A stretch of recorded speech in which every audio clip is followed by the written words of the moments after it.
now what I did was I chose a picture of me and my husband, and I printed it out on photo paper, high gloss photo paper.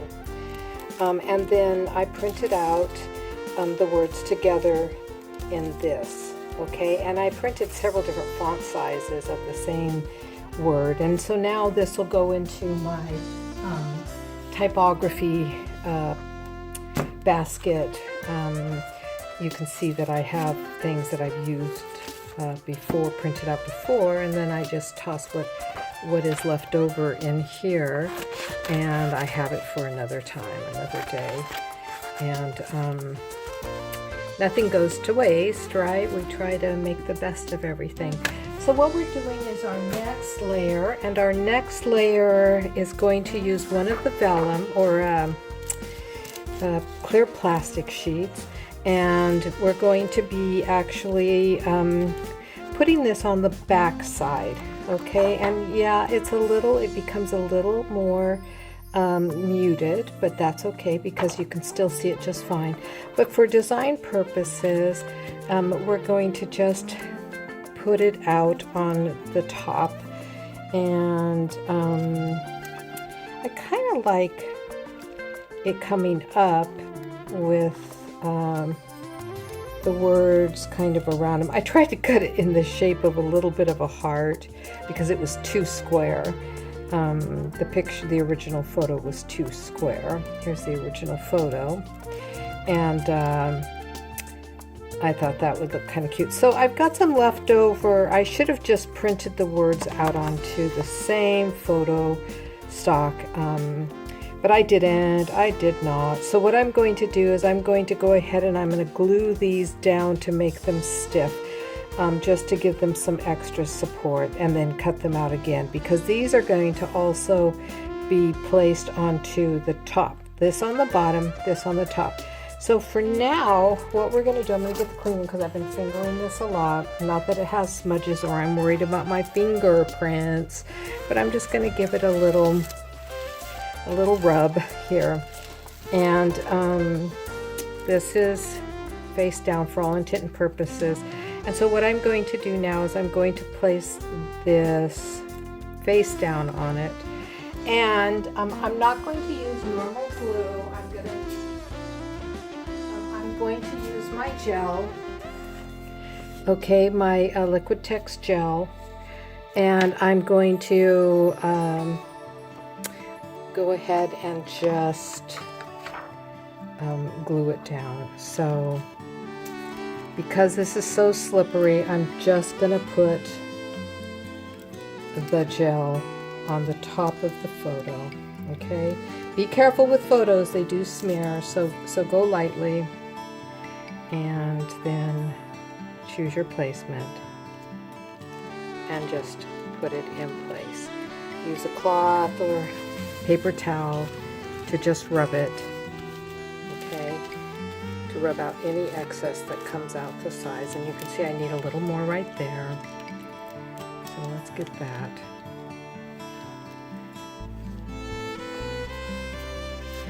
If anybody has better suggestions on this, I would really love to.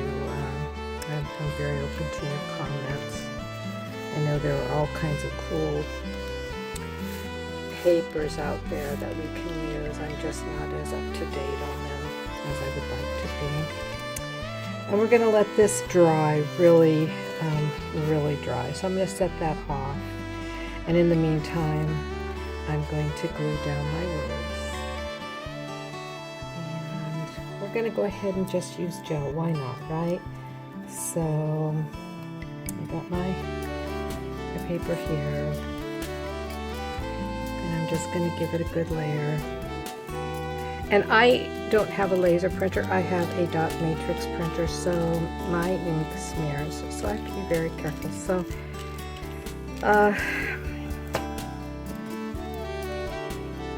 there, see, I've already got some, almost have ink on my hand. And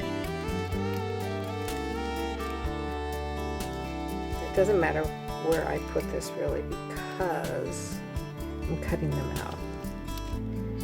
And this,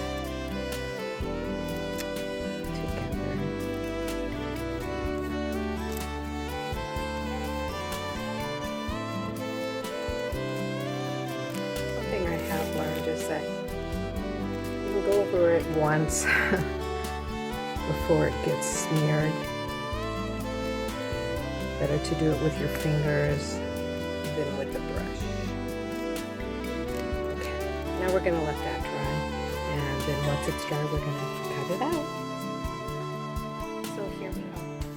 All of this is dry, the glue's dry, the border's dry, and so what I'm going to use now is I'm going to put one of these larger ones in each of the corners, each of the 4 corners.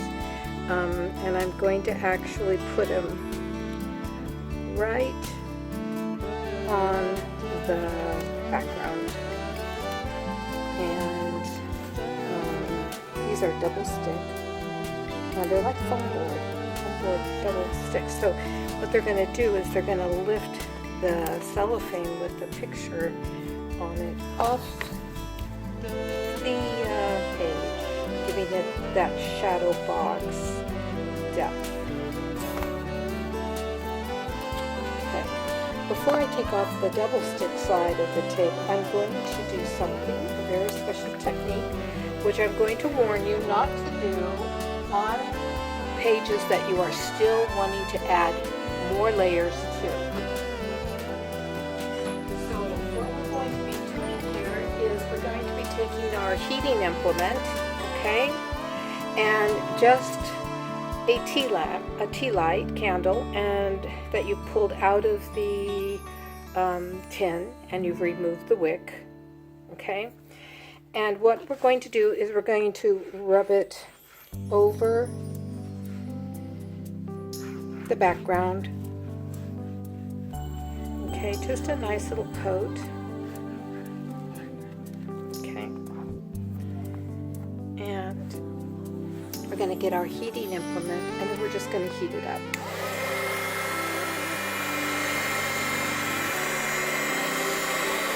And you probably can't see it, but what it does is it makes a gloss appear on your page.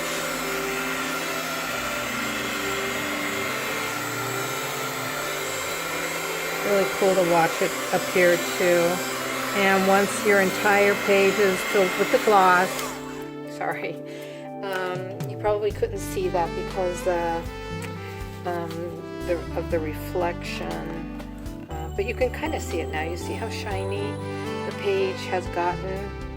So then you just take a clean cloth or paper towel, and all we're going to do is we're just going to go over that and wipe off any excess. It's like buffing it. So we're putting a polish on that page, and so the light will pick up, we'll be able to penetrate once we adhere our plastic layer with the first photo on it. So now we cannot apply anything more to it. It's a done deal. That is a done deal. So we're going to remove these.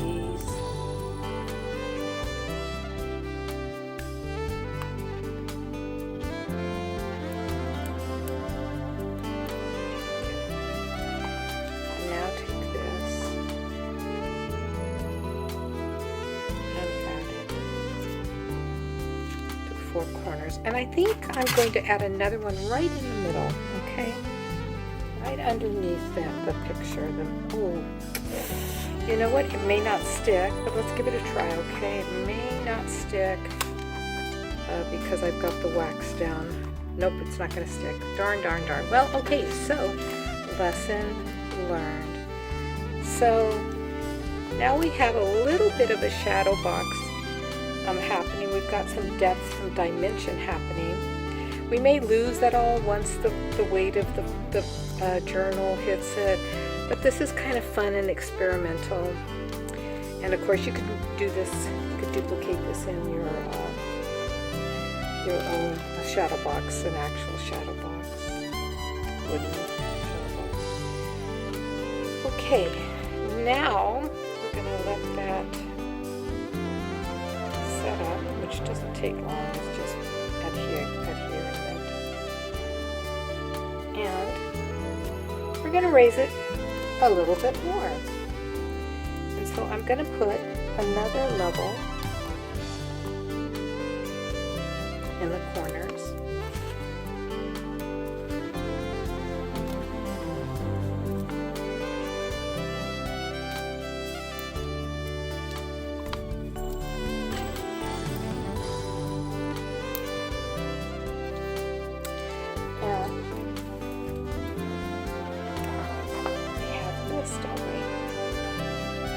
what we're going to do is we're going to add this layer, but before we do, we're going to mix some fun little drops on this.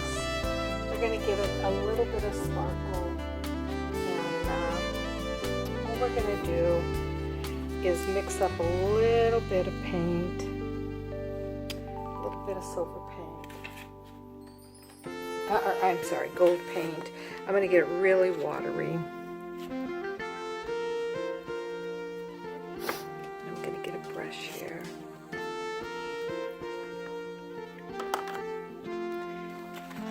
going to get this really, really watery so that I'm doing this spritzing. I want to make a puddle almost like a watercolor. You can see how watery it is.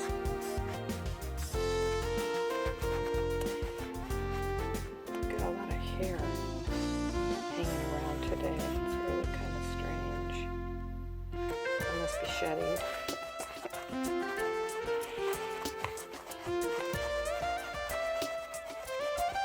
Okay.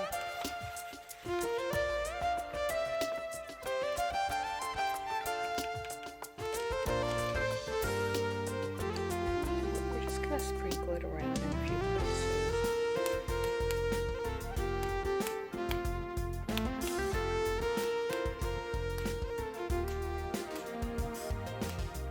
Say you're magical.